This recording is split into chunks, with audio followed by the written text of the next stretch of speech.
This is the Seller Process Podcast, where we talk about the best systems, processes, and SOPs for your Amazon business so that you can regain control of your time, build up your team, and scale your e-com empire. Hello, entrepreneurs. If you are looking to expand your business beyond Amazon and beyond the main countries like USA and EU, where most competitors are, but you're not sure where to start, then this episode is for you. Our guest today will share with us how to break into the Latin American markets and expand your brand to new horizons. I'm joined today by Maria, the head of marketing at Nocnoc. She creates content about Latin American marketplaces, market trends, and insights on cross-border e-commerce opportunities. Hey, welcome, Maria. Nice to have you here. How are you doing? It's nice to meet you as well. Thank you very much for having me. It's always a pleasure to talk about e-commerce, the e-commerce landscape in Latin America, because I believe that in the US, not a lot of people know about it. So it's always great to educate and talk about topics that are not so common. So thanks for having me again. Yeah, exactly.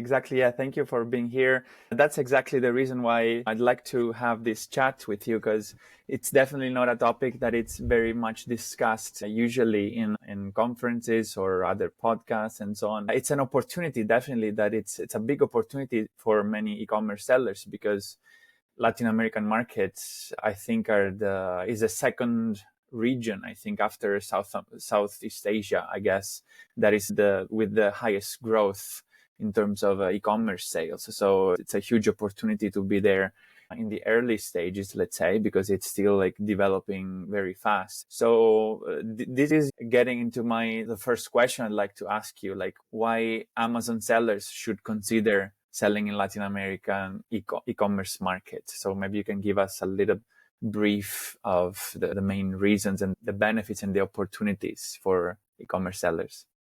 Yes, sure. Just as you mentioned, Latin America is one of the fastest growing e-commerce markets in the world. This year and all through 2025, we will grow 2 digits in terms of e-commerce.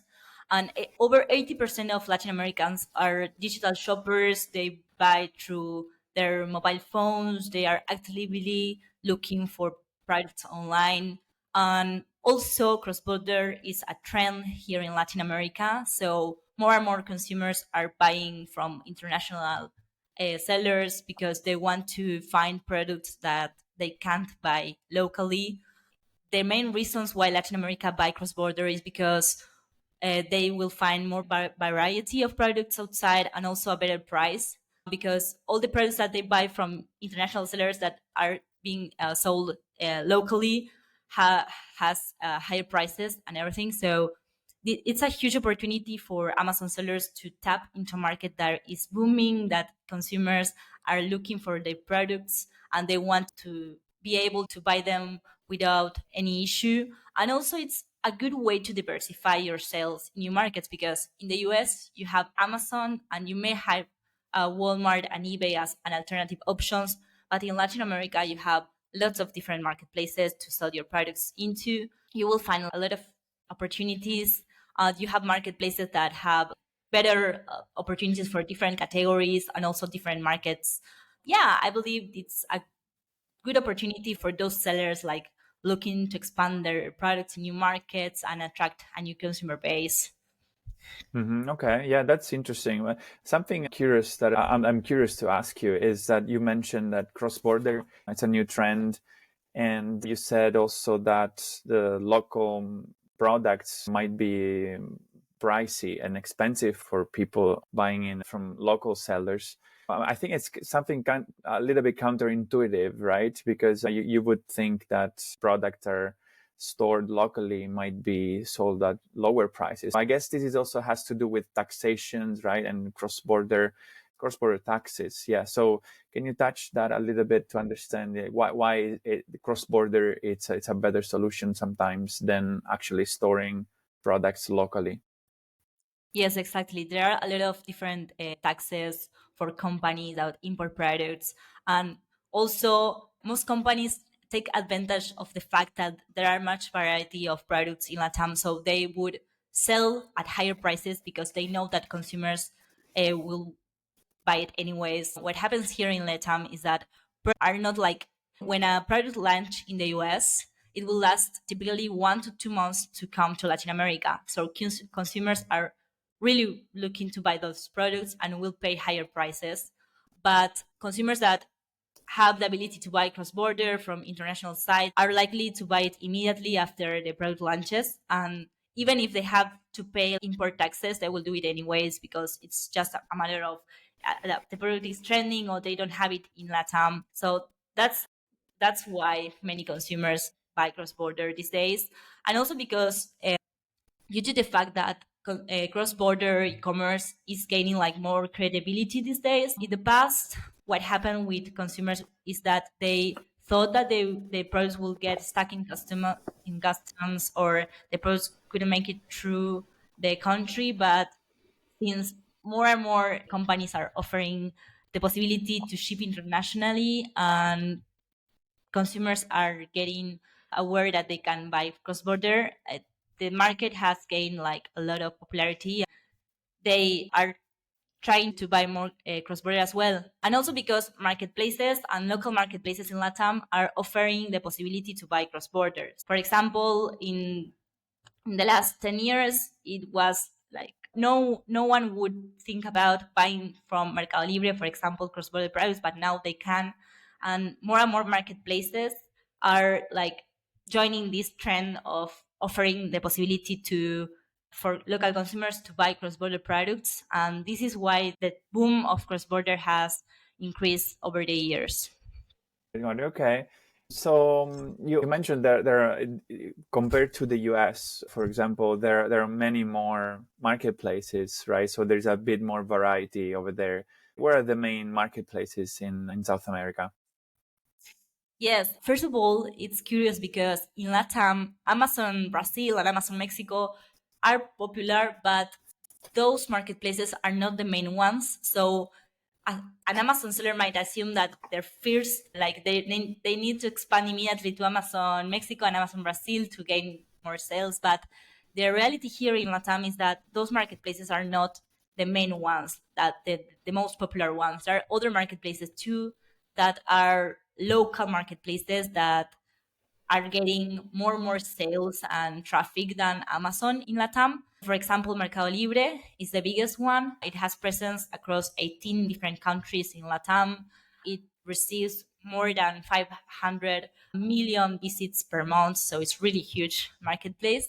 Then we have Magalu. Magalu is a Brazilian marketplace that allows cross-border sales and it's not just like a online marketplace. They also have physical sales, so it generated a lot of awareness in Brazil for consumers that are buying from them over the years. Then we have Americanas too. It's a Brazilian marketplace which is really big and it gets a lot of traffic and a lot of online sales every month. Then moving to Mexico. In Mexico, apart from Mercado Libre, we have Coppel, which is another marketplace that is growing a lot over these last years and is receiving a lot of traffic in terms of e-commerce as well. And then we have more marketplaces, but I would like to mention Via Varejo, which is a Brazilian marketplace that is also gaining a lot of traction these years. And of course, those are top selling marketplaces, but are not the only ones. We have a lot of different marketplaces here, and sometimes it depends of the type of products that you sell, because maybe in Coppel, for example, in Mexico, if you sell electronics and home appliances, you will get more sales that if you sell on Mercado Libre. So you need to study the marketplaces, the different options, because some marketplaces invest in more awareness to attract certain consumers. So it's always necessary to study the possibilities and where your products might have higher chances of sales. Okay, that's right. That's right. So I would have guessed that. So let's dive a little bit deeper into that topic. You have also a lot of experience in helping e-commerce sellers to expand into Latin American countries. So where have you seen the most success in terms of categories and types of products? Which are the categories that you have seen the most success in this transition between US and Latin American countries? Okay, first of all, it always depends on if you sell a product that is known in Latam or if it's new, if you sell branded products or generic. But in terms of cross border, what we see that is a huge trend is there are certain categories that are really top selling. For example, beauty and perfumes in Brazil. A lot of people buy cross border these days because if they buy local, they will pay higher prices than if they buy cross border. Then also home and kitchen appliances. We see this, it's a good opportunity. Toys and games as well. Toys and games in Mexico and in Brazil, those are top selling. Then electronics in Mexico, not so much in Brazil, but in Mexico, yes, because such for the proximity in the US, Mexican consumers want to buy from the US at lower prices. But in Brazil, if you sell electronics, maybe the price will get higher for the shipping and the costs. It's just a matter to understand which kind of categories you sell and at which market you would like to target. But I believe those that I mentioned are the highest ones right now. Like people are buying a lot beauty and perfumes, toys and games, electronics. Also in Brazil, the vitamins and supplements are trending right now. People buy from cross-border stores those types of products because again, if they buy locally, they don't have a good variety or a good price. I hope I replied to your question.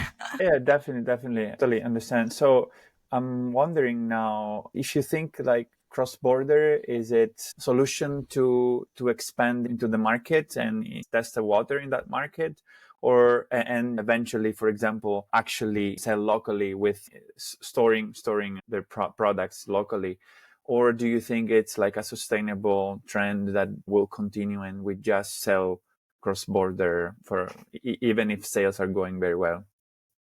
Yes, I believe both are going to be a good opportunity because people look at cross border at international sites all the time in order to get the ideas, and then they look at the products locally. So if they see the products listed locally, they sometimes will buy it locally.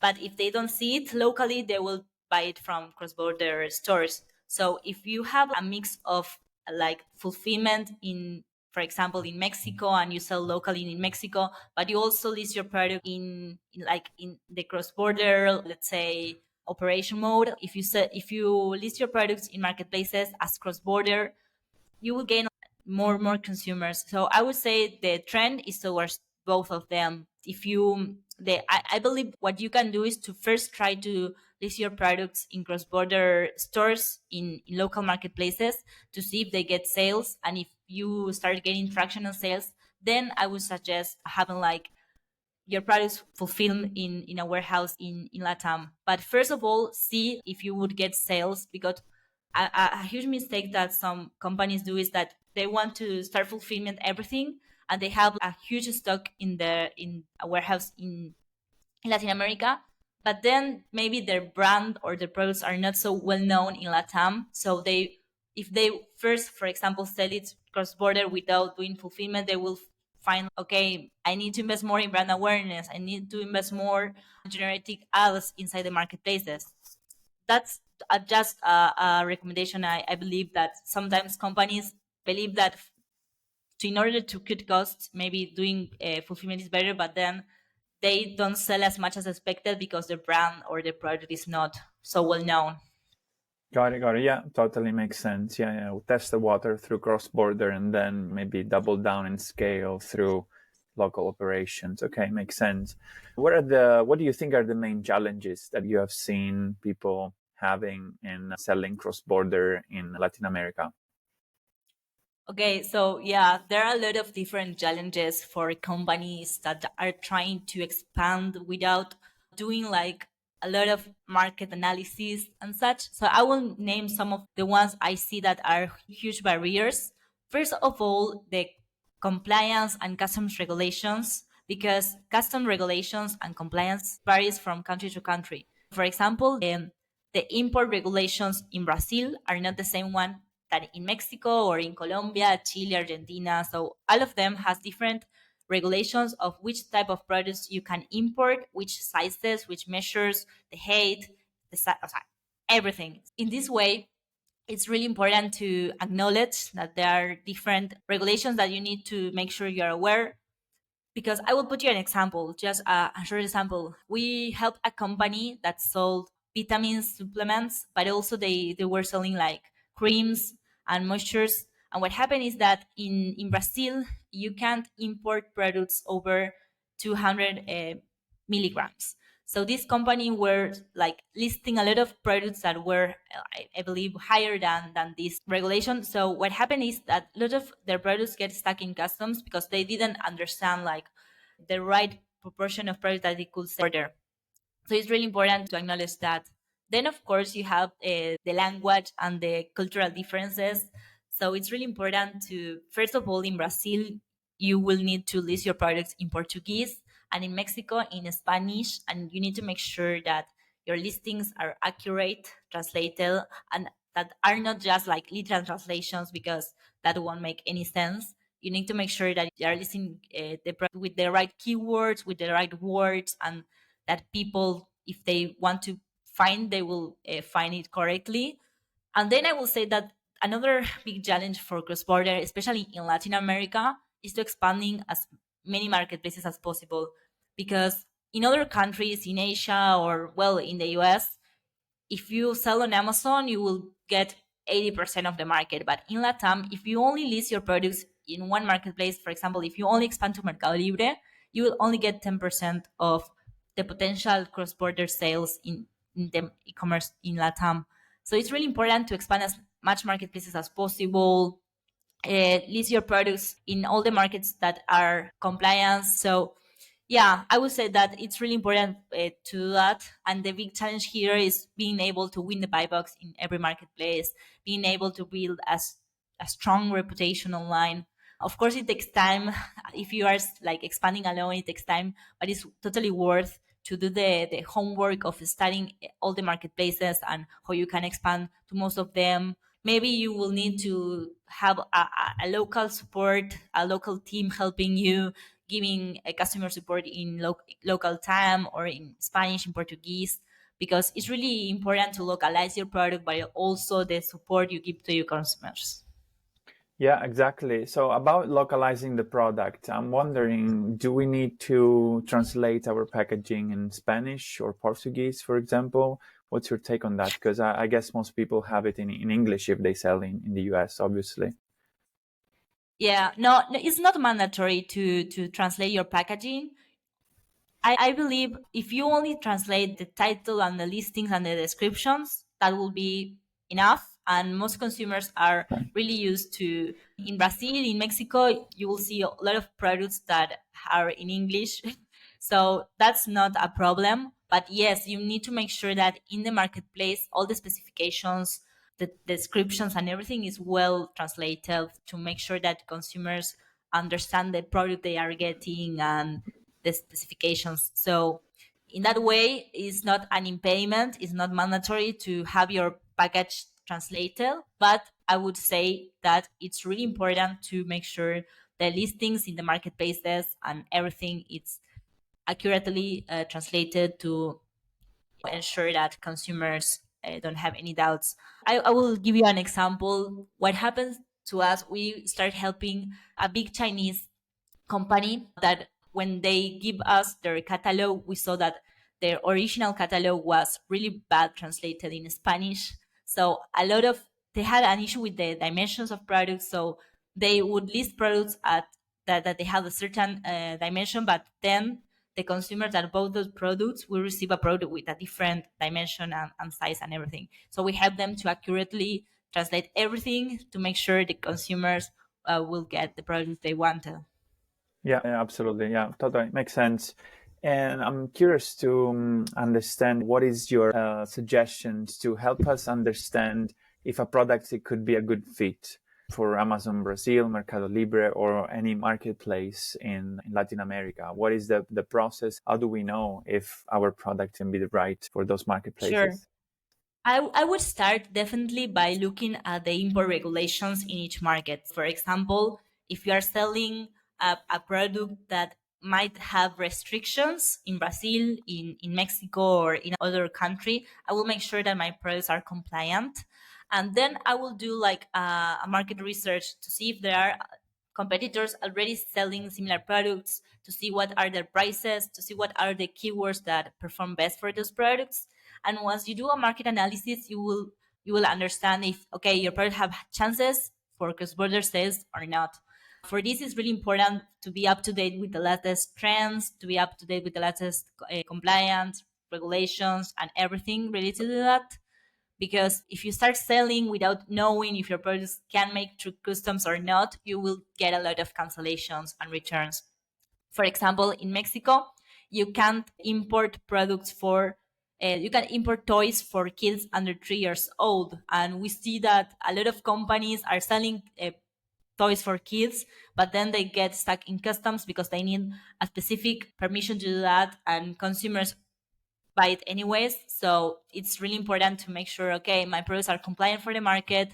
There is not any competitor competing with me with my prices. And if you can pass those checks, I believe your products are good for cross-border sales. And it's just a matter of entering the brand or your products into the marketplaces and making sure that are discoverable and people can look at them and find them if they want. Okay, that's interesting. And in the especially in the Amazon world in the US, there are lots of tools that help people analyzing the market, like and all the other famous ones. Is there any tool specific to Latin America that can help us understand analytics or give us a better understanding of the market in Mercado Libre, for example, or any other marketplaces? American marketplaces have their own tools, their own analytic tools that will help you. If you expand to them alone, you will get like the help from the analytics of the local marketplaces. Then I can name any tool specific for each marketplace, but of course at Knock we help sellers with all of these. So I would recommend that if you are looking like for a tool to help you boost your sales even more, you can definitely try Knock. But I believe that there is not like a specific tool, for example, for analytics in Mercado Libre, because the marketplaces have its own integrated system for that. But again, I think the marketplaces in Latam are booming, so there will be a lot of different possibilities in the future. And of course, for those sellers that would like to expand their products to marketplaces, they can try Knock.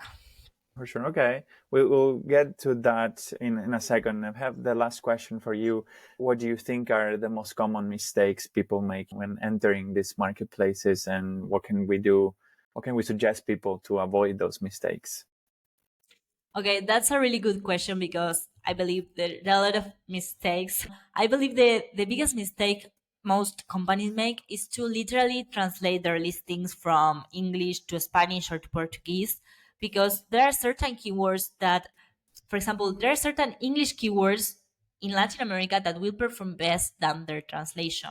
For example, in Mexico, the smartwatch, Mexican use the same keyword, smartwatch. They don't use reloj digital, which is the translation in Spanish. So you need to make sure that all your keywords are optimized for the market. Don't simply translate everything. And I would give another recommendation, that a mistake that most companies make when they expand is to, okay, I expand my products, but I don't provide consumer support in local time or in local language. And in Brazil, it's really important to establish a strong reputation online and be present in different peer to peer platforms. For example, there is a huge platform called Reclame Aqui in Brazil, in which millions of consumers look for company complaints there and make questions and everything. So if you are not able to be present in those platforms, your consumers will don't trust at your store or at your brand and will stop buying from you. So I believe a huge mistake is not being able to provide consumer support in the marketplace, but also be present in these platforms outside the marketplace. Climaki is one of the biggest ones, but there are others. So make sure you are present in those. Yeah, totally. Yeah, makes sense. That's a good suggestion. Thank you, Cecilia. So I think obviously we covered a lot, but it's a very complex topic, right? Tell people, how can you help them in case they would like to expand into South American markets? and maybe you can share your contacts as well. Yes, sure. Okay, so Nocnoc is a solution that help brands and retailers that are looking to expand their products to LATAM. Once you sign up to Nocnoc and create an account with us, the only thing you need to do is to upload your products, because we will then make sure that they are expanded in as much marketplaces as possible, such as Mercado Libre, Magalu, Via Parejo, Carrefour, Walmart Mexico, Coppel, over 15 different marketplaces. And all you need to do is to send your uh, packages to our warehouse in the US. Once you get a new order, you can send it individually or bulk.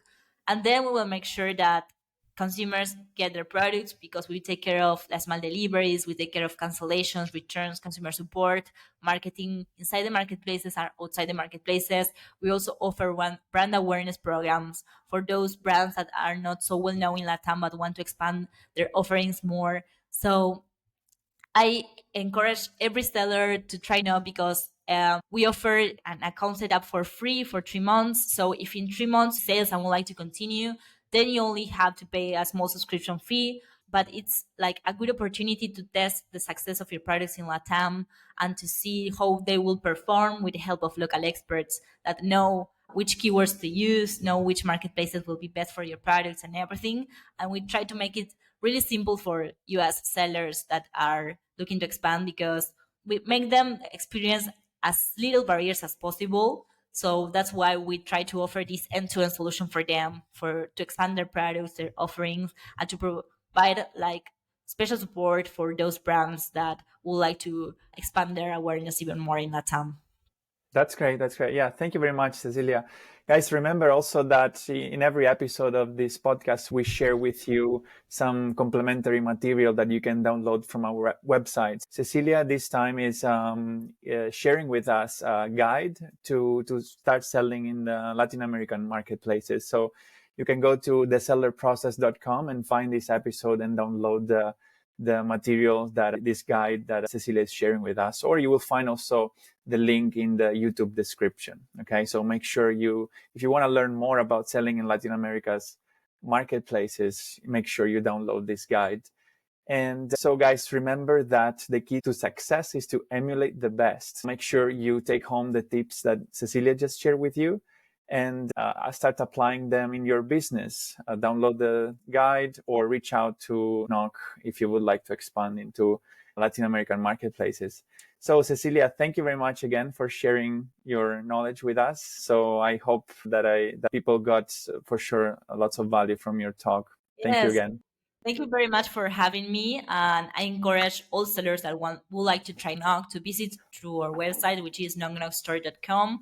They will find an easy way to just sign up and get started. So thank you very much again for having me. And if anyone has any questions, I will be happy to answer them if they contact us through our website as well. Sounds good. Sounds good. Thank you, Cecilia. Hi, guys. So I hope you like this content this week, and I wish you a productive day, and I'll see you in the next episode. Bye. Hey, entrepreneurs. I hope you enjoyed the episode and learned something from the interview. If you're serious about creating systems for your business, automating processes and building up your team so that you can transfer the tedious daily tasks in order to focus on more high-level strategic tasks and work on your business and not in your business, I've created a guide for Amazon sellers named Capturing Systems and Creating SOPs that you can find at thesellerprocess.com/systems ebook, where you will learn how to leverage systems and SOPs in your Amazon business so that you can accomplish more by working less, optimize your time, automate and delegate tasks, and reap the benefits of being a true business owner and not simply an operator in your own business. Go download the ebook at thesellerprocess.com/systems ebook and start implementing all the tips and insights that I share with you. And leave us a review or a comment to let us know how the content we are sharing here is making an impact in your business. And have a productive week.